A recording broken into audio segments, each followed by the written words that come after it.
ආයිබෝවන් කියලා පිළිගන්නවා ඔයගොල්ලන් හැමෝම. අද මම ඔයගොල්ලන්ට අරන් ආවේ තවත් පාන් රෙසිපි එකක්. ඉතින් මේක හරිම රසයි ඒ වගේම ලේසි හදන්න. මේකත් මෙහි ගොඩාක්ම ජනප්‍රිය පාන් එකක්. ඉතින් මෙහි ඉන්න අය නම් ඒ ගැන දන්නවා. මේක ටිකක් පැණි රසට තමයි හදන්නේ. ඉතින් බලමු මොනවද ඕනේ කරන්න කියලා. මම මුලින්ම මේ වගේ කප් එකක් අරගෙන මේකට දානවා මද රස්නේ උණු වතුර මිලිලීටර් 250. ඊට පස්සේ මම ඒකට එකතු කරනවා සීනි මේස හැඳි එකහමාරක්.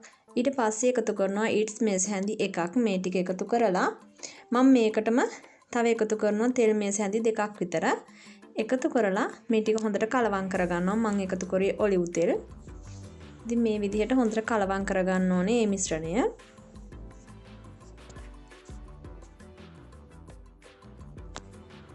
මුලින්ම මම මේ මිශ්‍රණය හදාගත්තට පස්සේ පිටි ටික අනා ගන්න හදන්නේ. ඉතින් පිටි මම ගන්නවා ග්‍රෑම් 350කින් තමයි මම හදන්නේ. මේ විදිහට පිටි ග්‍රෑම් 350ක් අරගෙන ඒකට ලුණු රස අනුව මම තේ හැඳි භාගයක් විතර වගේ එකතු කරා. ඉතින් රස අනුව වලට එකතු කර ගන්න පුළුවන්. ඊට පස්සේ අර හදාගත්ත මිශ්‍රණය එකතු කරනවා මේ විදිහට. ඉතින් මේක අතේ යනනවා නම් විනාඩි 5ක් 10ක් වගේ පිටි එක අනා ගන්න ඕනේ.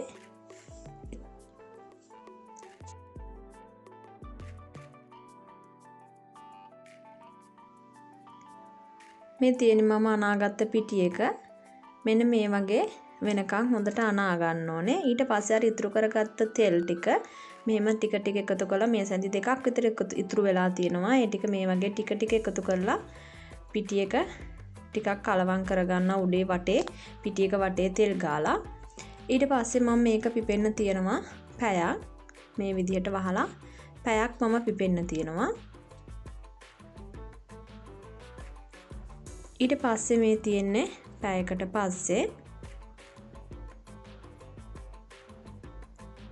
ඊට පස්සේ මම ගන්නවා මම oven එකට දාන ට්‍රේ එකම මේ විදිහට අරගෙන ඒකට පිටි එක දා ගන්නවා. ඉතින් හැඩයක් මොකක්වත් එහෙම අවශ්‍ය නැහැ. තෙල් ටිකක් මෙහෙම උඩින් දාන ගමන් ඇඟිලි වලින් මේ විදිහට තුනී කරගන්න තියෙන්නේ.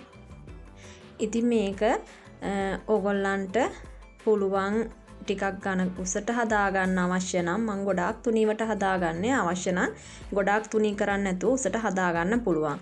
ඊට පස්සේ මම මේක උඩින් මිදි එකතු කර ගන්නවා. ඉතින් ඕගොල්ලන්ට ලංකාවේ ඉන්න ඔයාලට මිදි හොඳව හොයා ගන්න නැත්නම් මිදි අවශ්‍ය නැහැ. මේ විදිහටම හදා ගන්න පුළුවන් මිදි නැතුව. ඉතින් මේ විදිහට මිදි එකතු කරනවා මම. මිදිත් ග්‍රෑම් 250ක් විතර වගේ මම එකතු කරා මේ උඩින්.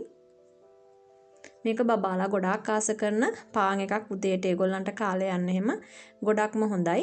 ඉතින් මම ඊකට උඩින් එකතු කරනවා සීනි මේ විදිහට සීනි මේස හැඳි 3-4ක් මෙහෙම උඩින් එකතු කරනවා. මම ඒකයි කිව්වේ මේක පැණි රස පාන් එකක් කියලා. මොකද මිදිවල පැණි රසයි සීනි එකතු කරන නිසා ඒ පැණි රසයි දෙකම තියෙනවා.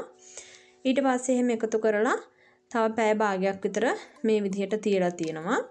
ඉතින් මේ තියෙන පැය භාගයකට පස්සේ මම මේක කලින් 200ට රත් කරපු oven එකේ විනාඩි 20ක් වගේ කාලයක් බේක් කරගන්නවා.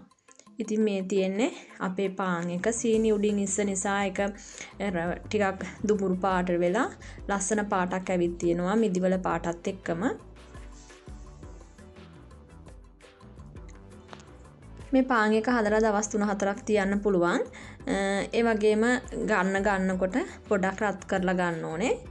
ඉතින් මේකට බබාලට උදේට ඇත්තටම හොඳයි. ඕගොල්ලන්ට මිදි නැතිනම් ඕගොල්ලන්ට මේ විදිහට හදලා මැදින් පළලා සෑන්ඩ්විච් එකක් විදිහටත් හදලා දෙන්න පුළුවන් අවශ්‍ය දේවල් මැදට තියලා. ඕගොල්ලන්ටත් පුළුවන් එහෙනම් දැන් මේ රෙසිපි එකත් හදලා බලන්න. පාන් හදන්න කැමති අය ගෙදර මේ රෙසිපි එකත් හදලා බලන්න පොඩ්ඩන්ට හදලා දීලා බලන්න. ඉතින් එහෙනම් ඕගොල්ලන්ට තවත් අලුත් රෙසිපි එකක් අරන් ඉක්මනින් මෙන්න. හැමෝම පරිස්සමින් ඉන්න. සුබ දවසක් කියලා ප්‍රාර්ථනා කරනවා ඕගොල්ලන් හැමෝටම.